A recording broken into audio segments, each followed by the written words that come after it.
अस्सलाम वालेकुम दोस्तों, माशाल्लाह अपने फार्म ते माशाल्लाह जी ब्रीडर मौजूद है जनाब। सुल्तान ना जनाब, सुल्तान है मुँह खीरा, तकरीबन 12-13 महीने उम्र है जनाब।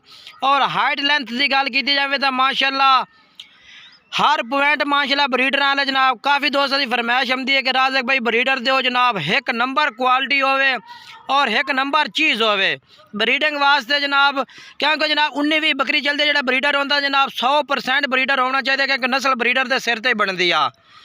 ये माशाल्लाह ब्रीडर अपने फार्म से मौजूद है, राज गोट फार्म से। माशाल्लाह दी जालर चेक कर लो, जिस तरह माशाल्लाह बैल की जालर होंगी है, मुँह खीरा 39 हाइट है। आने वाले वक्त माशाल्लाह जी अल्लाह के हुक्म नाल ये जेडे जनाब बकरे 50-52 हाइट करते हैं, ये वो नस्ल है जी। बाकी राबता नंबर नोट कर लो, रेट भी दस दे मैं फाइनल रेट है जनाब 2,30,000 रुपये का लग जासी। राबता नंबर 0319 85 57 563 व्हाट्सअप कॉल नंबर है, इस पर तुम राबता करना है।